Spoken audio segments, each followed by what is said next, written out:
Hey everybody, welcome to the Ballet Rising videocast. Today I'm going to be speaking to a really good friend of mine who's coming to us from Ghent, Belgium. He's a very well-known dance writer whose work has been published in just about every single dance publication you can imagine. He's also a very accomplished photographer, and you can see his work on his personal website for balletloversonly.com. Let's welcome Marc Haegeman.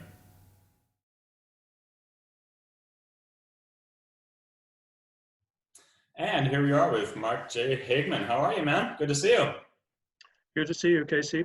I'm fine, considering, but Yeah, we're surviving. So, yeah. I mean, these are incredible times, but I'm really curious to see what your perspective is on everything. You and I have known each other for a while now, and I just always find it fascinating to get together and talk and see where you've been and what you've been doing. Because you're a well-traveled guy, you've been to a lot of opera houses, you know a lot of people in the business. So I'd really love to just do a quick little introduction. Tell us a little bit about yourself, about what work you've done, and yeah, where you're going with things. well, that's when it concerns ballet. I have been busy with, let's say, two things mainly. First of all, I started watching ballet, which was about 30 years ago. I started with videotapes because I don't have a balletic background myself. But I just became interested in the art form through, through the music basically, because I was studying music at the time, learning piano and everything, and got lots of Tchaikovsky and Prokofiev, and I became really interested in. I wanted to see what was happening on these scores. I mean, like Swan Lake or Romeo and Juliet, and these fabulous symphonic scores, so to speak. But I had never seen what was happening on behind that music. And so I started, buying some video cassettes, because back then, in those days, we still had to work with videotapes. There was no talk about the internet or anything. We didn't have YouTube, so okay, it was a different world. And then finally, I went to see some performances, and I got really hooked. I went to see Kirov Theatre, Kirov Ballet in London, and that sort of, started something. I became really, really interested in it. I wanted to see more. And okay, living in Belgium, it's not the greatest country for watching ballet. So that meant that I had to travel a lot if I wanted to see something. And so that meant going to London a lot, to Paris, different places, and in my spare time actually, and one thing brought another really. I mean, it's just you meet lots of people, because ballet, as you know, is a very small world, Yeah. and you pretty soon become aware that you see the same people everywhere. The people around it circle, and especially in London, there's a strong ballet tradition there, unlike here in Belgium. So, and I mean, it lives there quite strongly, and you meet I met lots of people there, and started talking to them, became pally with them, and that's how conversations, and learning a lot from other impressions, and just discussing things, but basically seeing a lot of performances. And we used to have, I mean, they still do sometimes, we had these crazy Russian seasons in London, for instance, where they come for 3-4 weeks, and they perform every day, sometimes twice a day. And I went to see everything in the beginning. It was just crazy. I mean, spent a fortune on it, really. That does cost a fortune. Fortune on tickets, but I just loved it all, really, and I just took it in, and it became like a learning curve. You see lots of things, and start reading books about it. You become friendly with dancers, and you get different perspectives, and that's how it all came about. And okay, in the next step, I started writing things about it, writing some small articles, and I got noticed by some editors, and they said, okay, you can write for us if you want. And bizarrely enough, or maybe not, but these were mostly American editors, American publishers. One of them, Alexander. Sorry. Do you have any idea why that would be? I mean, they were just around, I suppose, and because that's another thing. What happened? Most of these things disappeared in those 30 years I'm talking about. I mean, I knew lots of magazines which have been, they just disappeared. The editor retired, or they there was nobody to replace, and because this is not you're never gonna make a lot of money with it, so it's an ungrateful job to be an editor of magazines. But anyway, lots of them disappeared in those years, and it became very, very, very restricted nowadays. You can also see what's happening in newspaper coverages, even in the United States. I mean, so many of the imported critics are gone. I mean, they no longer get space in newspapers. So it's really like a crisis for dance writing, which is occurring, let's say, in the last 10, 15, 20 years, which has been gradually growing. And this is kind of a worrying thing, Well, do you think this is particular to dance writing, or is this part of the broader picture of just the slow death of publishing? It's part of a bigger problem about culture in general. It's, I mean, you can also see it in classical music, for instance. It's the same thing there. I mean, the coverage of concerts is next to non-existent in let's say mainstream newspapers. And let's say the old school of these really professional writers who had tons of authority about them, is gone. I mean, in the dance world, we had famous examples. In England, you had like Clement Crisp or John Percival, guys like that, Clive Barnes. I mean, they were amazing. They had so much knowledge. And in America, you had Arlene Croce, for instance, who was a fabulous writer also. She wrote books, and when you read these things, I mean, there's so much authority in them, and they were good writers in the sense that they could write an interesting story. It was like reading a novel sometimes. Clement Crisp as well. He was so funny to read. He was a riot. He could dish out some really harsh criticisms, but in a very creative, like the way he would word things was very creative, and you're kind of like, I'm slightly absolutely, and I'm also kind of intrigued with your writing skills at the same time. He was a very funny guy, actually. He was, I mean, okay, he's still around, but he stopped writing. But he was very funny to talk to as well. I met him a few times in Russia and everything, and also, I mean, everywhere he went, he was respected. Everybody knew him. He was like, oh, the great Clement Crisp is there. And companies were happy to have him around sometimes. Because they knew that he was going to cover them, and if he was in a good mood, then he got a really good review in an important newspaper, which was being read by lots of people. So it was very important to have him around. And I remember we once were in Moscow, and we met Grigorovich, the great choreographer there.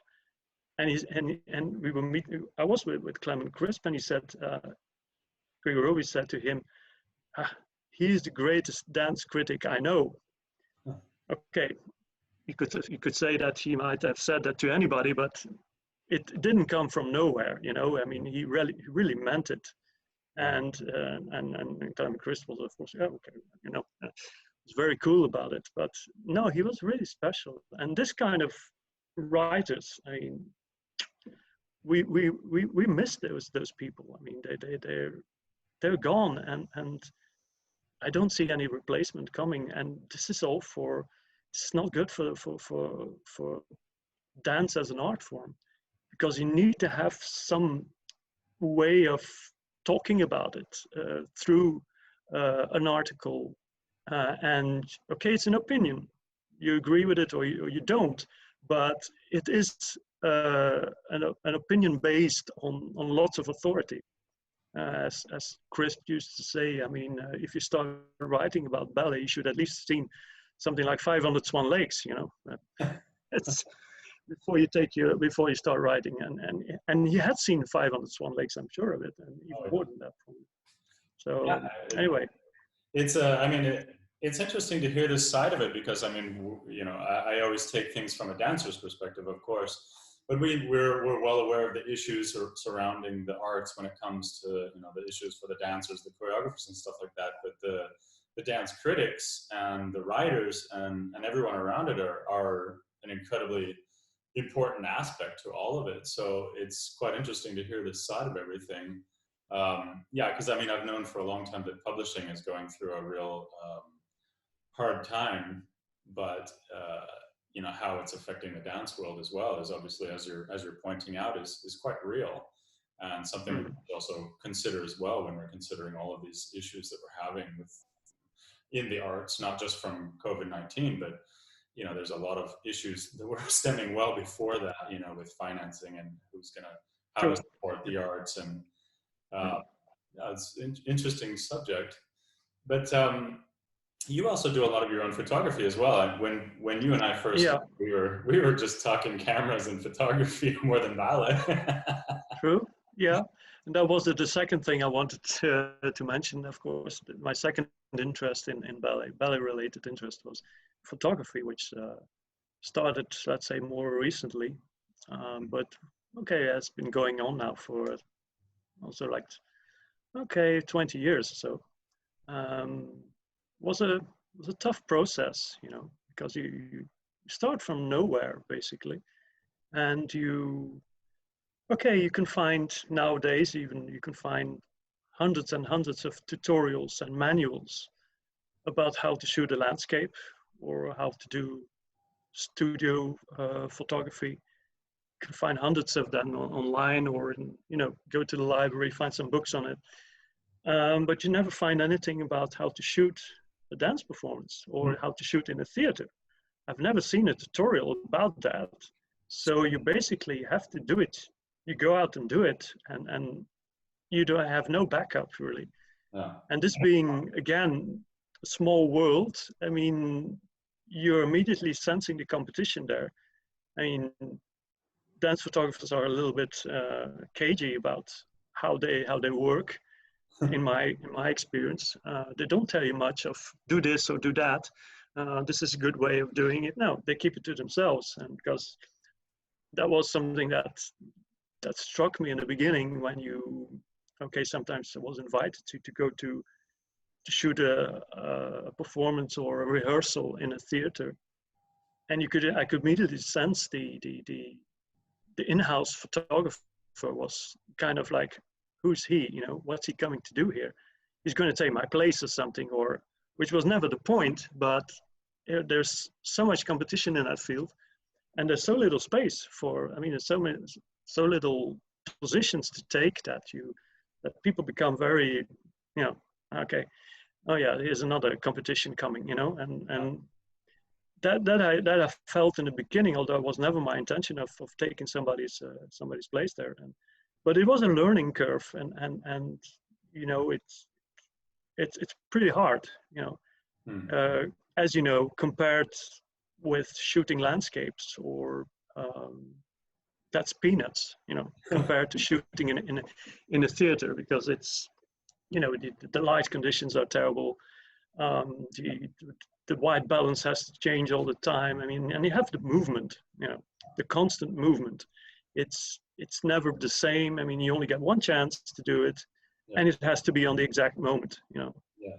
And so that takes a long time before you get the hang of that. Yeah, for sure. You have a really nice camera too. I mean, and with an amateur camera that doesn't have any ISO on it is just not. Forget it. Yeah. You need light fast focusing. I mean, just it's a really hard. I've done it a few times myself, and I always walk away sore, you know, kind of like feeling like I just got off the stage. I'm like, it's actually physically hard work as well. Like my shoulder hurts, and I'm like, my neck is killing it. Like, yeah. Yeah, and I started out with film rolls, you know, before digital. Wow. Which was, you know, when you think about it now, it was an utter nightmare. You know, I mean, you had 37 shots or something. Then you had to change that film in pitch dark, you know, and at the same time the thing was going on, and you missed 2 or 3 scenes that you wanted to have because you had to change your film. Yeah. You know, that was a nightmare. And you couldn't see anything. You couldn't see the results. You know, you had to wait until a few days later when you got them back from the lab or something to see what have I done. And it was like, oh, I don't know. Again, you know, I missed so much.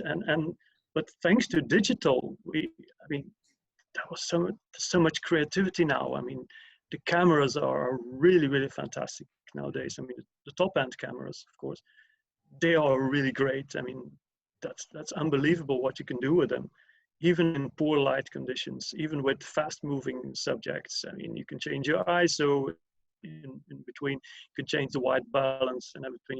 You can play with that, you know, you can play with special effects on stage when people are moving and all these things, which you couldn't do before. And that's I mean, it's such progress, this digital, you know. I mean, wow, thanks for that, you know. That created so much possibilities. But it's still a challenge to do it, no doubt about it. Yeah, to do it well. It's still pretty hard. Yeah, you still see a lot of photographers out there that know a lot about photography, and they have nice cameras, but they don't know anything about dance. And then, so you're like, you know, you see the results, and you're kind of like, all right. I mean, nice.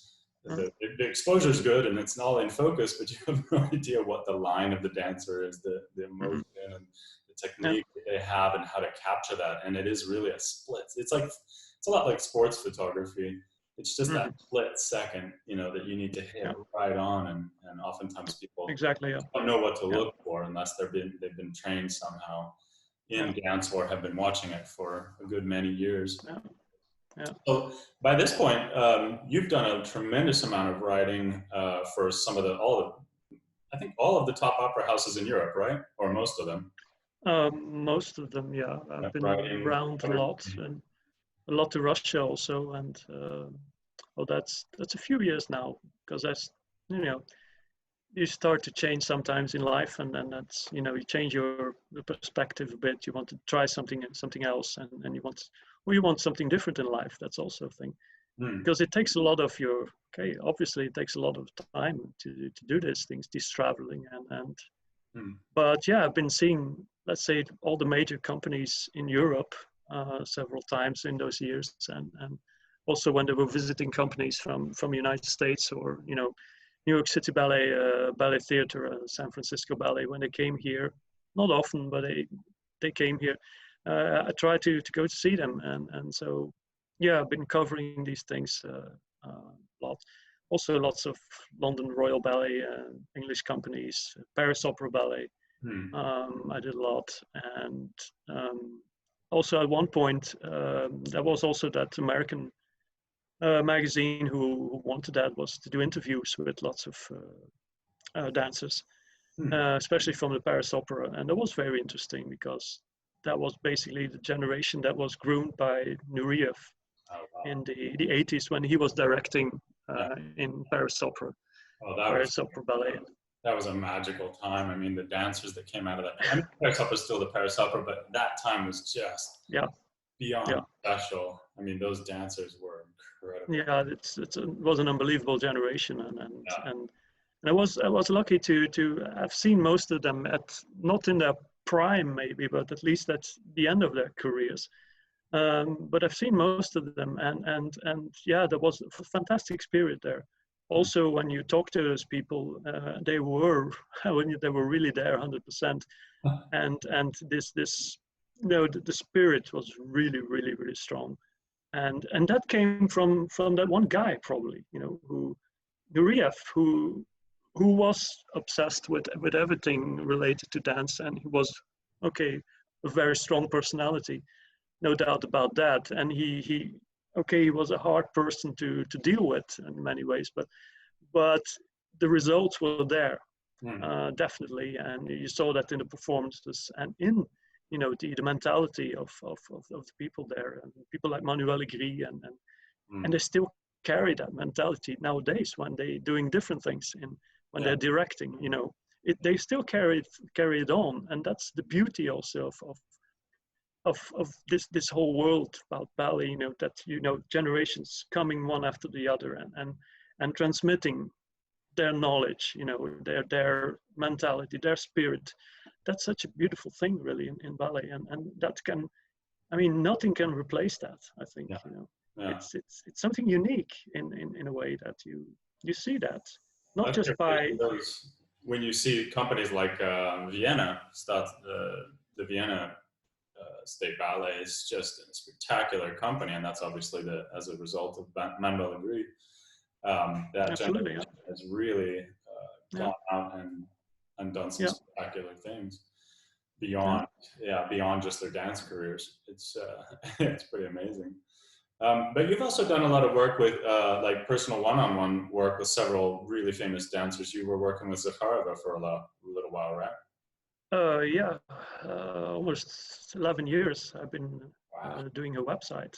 Wow. I mean, well, I've known Zakharova from the very beginning when she started out as a 16 or 17-year-old in the Kirov Mariinsky nowadays, St. Petersburg. And somehow, I've been seeing lots of her when she was beginning and becoming instantly very important inside the company and inside the ballet world. When she was barely 20, most people said it was too soon. It happened way too soon for her, and probably it was true. She was immature. She was, she was shy and everything, but she had amazing physical qualities, and the talent was obviously there. And for anybody to see, and so she really developed into one of the greatest dance personalities you have nowadays, and it was really fascinating to see her develop, to see her evolve from this shy girl into this big, ballerina. Which is the greatest ballerina of this generation. What's her official title is prima ballerina absolute. She's the biggest ballerina in the world right now. The aura, it's something you cannot. Outsiders don't even understand what that means, I suppose. But it's there definitely, and she had that from the beginning, no doubt about it. And so I don't know how this all came about really, but we became sort of friendly with each other, and the beginning was quite hard, but after a while, she accepted me because I was there a lot, and she knew. We started talking even about in Russian, in the poor Russian I had back then, and it was sometimes really hard, but it was a lot of fun in the end. And finally, I when she moved to the Bolshoi in 2003, I think. She went from St. Petersburg to Moscow, and she started working at the Bolshoi Theater, where she still is now. And then I suggested to her, how about doing a website for you? And she liked the idea, so I started doing that. And I did it for about 10 years, but then once again, life changes and everything, and so your focus changes on different things, and so we decided that she would want to change everything, and I said, okay, I don't have the time for this anymore, so somebody else is doing it now, is running it now. So but yeah, it was exciting, and it was really, the most important thing I got out of it was to see this person develop, inside the ballet world, becoming this great ballerina that she is today. And it was really, really great to. That must have been incredible to watch that development happen over time, and to think Yeah, back now to yeah. the beginnings of such an incredible career of a Hmm. real true star in the ballet world. What do you think, And looking at how she developed over time, and you saw her from the beginning in Mariinsky? Do you see any parallels or anything with people like Maria Koreeva, the new the new up and coming prima of the Mariinsky? Do you see like some parallels there? not really yet. I think it's too soon for that. I mean, Okay. you need time to get a perspective of what's going to happen, because even with Zakharova, I was doubtful in the beginning that Mm. it would be so successful, because she, like I said, she was, and this is no disrespect, but she was immature in many ways, and she was pushed into many things too soon, and it showed sometimes. It wasn't Well, a lot of wasn't really us what feel it that way. I could mean, be. we start our careers so young that very few Yeah, people really yeah, have the maturity to deal with the kinds of mm, things that we were expected to deal with. You know, yeah, I only saw a handful of dancers in my life at that young age really handle things well. Most of us made some real stupid kid mistakes in a professional environment. yeah, yeah, But we're yeah, kids, you know, you're coming out yeah, of exactly. school at 16, 17, 18, and suddenly you're thrust on stage. And in Russia and in Western Europe, sometimes you're a big star. Even in the United States, it's an enormous responsibility for such a young person. And so Mm, a lot of us experience a lot of growing pains growing up. I'm sure. Yeah, But I can and imagine. she did have a share for sure, but yeah. But she, I mean, strong-willed as she is, I mean, she's a very strong character, no doubt about that. I mean, she went through with it, and in spite of all sometimes the backbiting and sometimes the competition inside those companies, the Russian companies, competition is tremendous. Yeah. And but from the beginning, she got a very good coach, and that's something that is really special in Russia, also in ballet Russia, that this relationship that, let's say, the talented people get with their coach, who becomes like a mother or a father to you, which is like a daily relationship, Yeah. something that doesn't exist here, not on this scale anyway. No. But there is really, like, the new mother there, and they, yeah, they share everything with each other, like you would do with a member of the family. Hmm. And in her case, I mean, that's been totally, I mean, in most of the Russian dances, it is the most crucial thing in their life, that is to get the right coach, the person who guides you to everything, who is somebody of advanced age most of the time, but who carries, again, just like with the dance critics, carries all this knowledge, all this authority with him or her, and transmit it to that pristine talent. Mhm. And that's been great for her. I mean, you could see that the importance of the coach being there. And then when she moved to Bolshoi, I mean, she got another coach, obviously, and again, she was quite lucky with that, with Semeniaka, and was also major star in her time. And so this has been crucial in her career, really, Hmm. as it is in most of these Russian dances. This one-on-one relationship with the coach, which I find very fascinating. And when you see them in the studio, for instance, you really get an idea how important this is, and Yeah. what our dancers are sometimes missing here, because um, this relationship isn't there in the same degree. Yeah. They work with a certain coach for a few things, but then it's another coach coming, and well, there it's always the same guy, the same woman, and there is this amazing relationship there. Yeah, I find that it's an incredible system when it works. If you get like a coach that you really work well with, and yeah, it does happen to a certain degree in Western Europe and the Hmm. United States, but obviously not nearly to the degree Yeah, that happens in Russia. yeah, But yeah, when it doesn't work very well, then you're kind of like, okay, now I'm happy to have a variety of different people. True. Yeah. I mean, I think not traditionally, but yeah, the repertoire that Western European companies do and American companies is quite a bit different than Russian companies as well. True. True. They work in different ways, and yeah, true. It's interesting to see all the different styles, and you must have seen a lot of it as well, of not just the styles of technique, but the styles of the way people work, the way they think, the way the opera house runs, you know, the culture inside of each company. It's quite fascinating to see all of it. And, you know, I've done a lot of traveling around in various companies as well, and it's always sort of okay, how does it work here? Yeah, no, that's fascinating to see and to compare these things, and that's another thing that's what's so much fun about watching ballet performances, that you always, you know, sometimes people ask me, why do you go to see that again? You've seen Swan Lake before, or you've seen that before. Yeah, but it's a different show. I mean, it's a different company, it's a different ballerina, a different dancer there, so it's not going to be the same. It's not like going to watch the same movie again. It's not the same. It's totally different. But most people don't get that idea. You know, they say, "Well, you have seen it." No, it's something completely different. You know. When you see a live performance, you'll never see another one like it again. Okay, the same group can play the same song if it's a concert, or the same ballet company can play the same ballet, and you can see the same cast, but it's not going to be the same.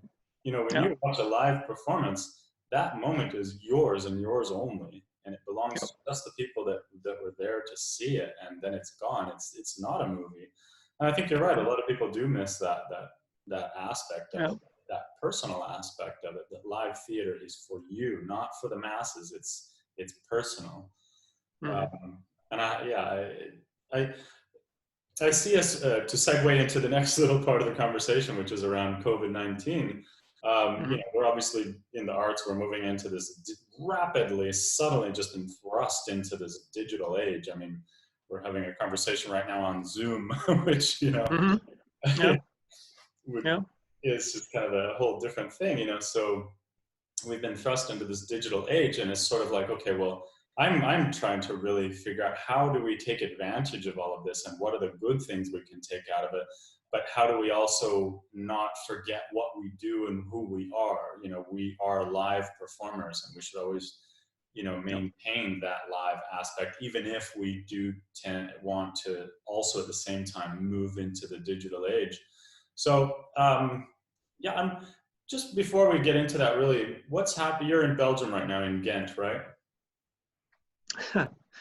You mean with ballet company?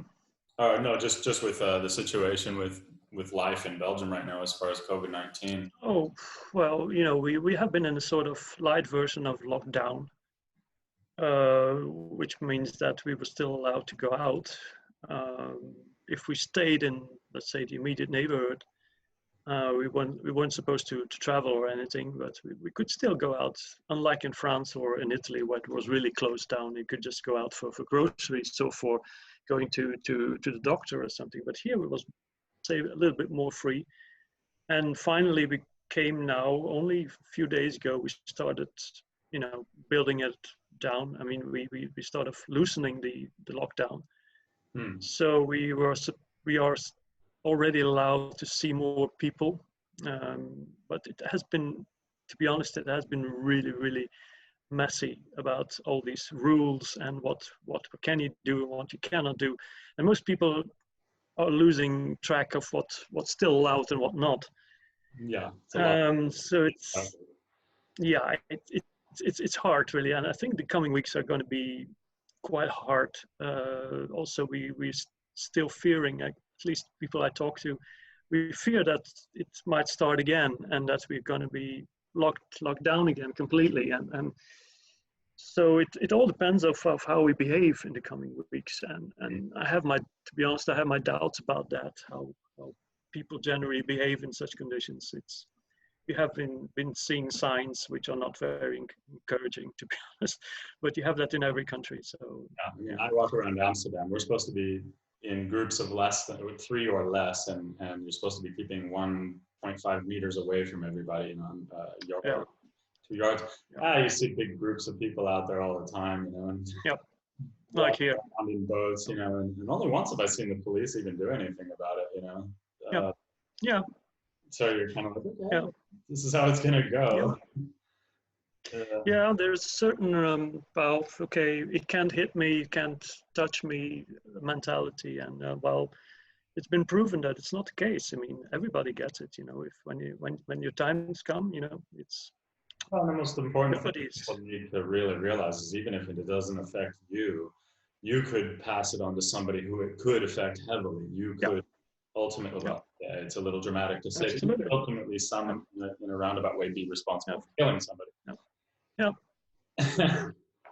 Which So is yeah, slowly like, moving to normal times is won't be that easy, you know, and it might take a long time to realize that. I'm yeah. afraid, very long time, and well, I'm quite worried about what's going to happen to the arts, to culture in general, performing arts. I mean, concerts and everything. I mean, it doesn't look good really.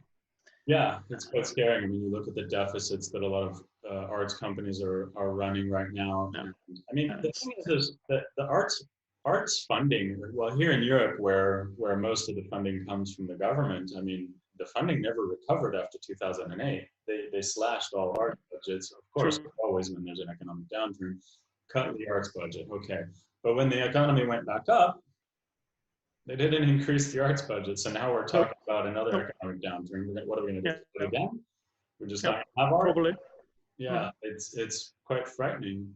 So, I mean, Yeah, as far as it's what you're seeing and feeling, what do you see happening with the arts through this period? well, I see that. I mean, I find it amazing that there's so much activity going on online. You Hmm. know, dance is keeping in shape. I mean, classes are organized through online courses and everything, which I find fantastic, thanks to the digital age again. But when it comes to the, like you said, the essence of your craft, I mean, performing, I don't know really. I mean, the okay, I remember some years ago, like you say, even Dutch National Ballet has been at such severe cutbacks in funding. Same here in Belgium. I mean, so what's going to be left for that how many months are we talking about? I mean, how many more are we going to have to face this? I mean, it's very hard to predict, but I think it's going to be a serious catastrophe, and I don't know really what the result will be, but it's not going to be good. That's Hmm. for sure. I mean, in a sector which has already been so, I mean, in such narrow straits. I mean, it's going to be total catastrophe. I think if this thing continues for a long time, Hmm. and I don't see that governments are going to come with some miraculous recovery package or something. That's never going to happen Hmm. because the I mean the mentality has never been there for that, even in good times. And when you saw what happened in also was it 20 years ago was already the same. When you talk to those French dancers, they were also lamenting about the policy of the culture department there in France.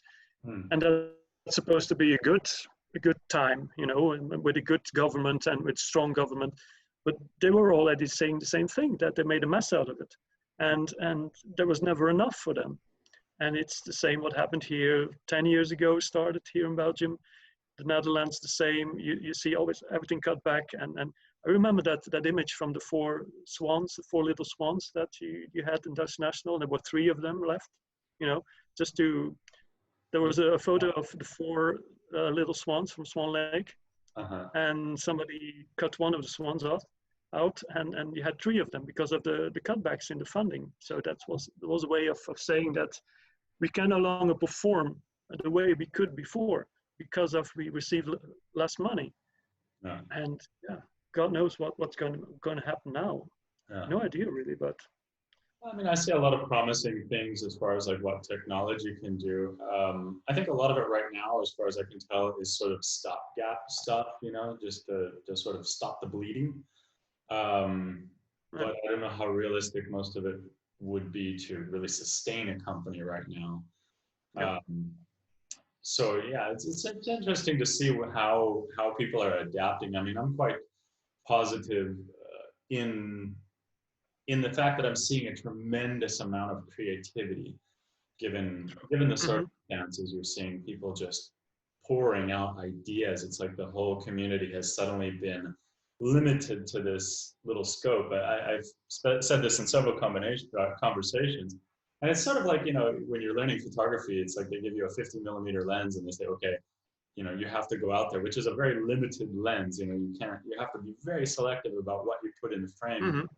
Yeah. And now we're all, you know, very limited given the circumstances, but out of that limited, being limited, we're forced to be creative.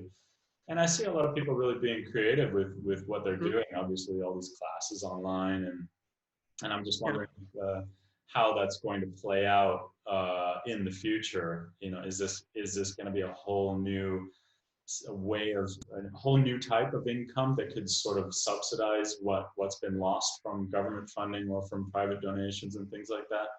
It's I mean, it's hard to tell which direction things are going, but it is interesting to see how people are coping with the circumstances and how creative they're being given the circumstances. Yeah. But still, we're missing the main thing, which is performance, live performance. That's that's something that's I mean, this is going to be hardest of all. I mean, how can you replace that? Okay, we saw in the past that they do these movie theater screenings or, you know, live streams through the internet, and which is great, but it can never replace the real thing, right? It's never the same, but it has certain advantages for sure. Also attracting new audiences, I suppose, to see a performance once. I think that's the biggest thing for me. Obviously, because Ballet Rising is all about ballet in places around the world that don't have access to you know, somebody in Nigeria can't just walk down the street and buy a ticket to see the Paris Opera, you know. How often does the Paris Opera go on tour to Nigeria? So, I mean, the amount of exposure that the arts are getting because of this digital moment, I guess we're having, is quite spectacular. I'm really fascinated to see over the next couple of years how much that's having an effect on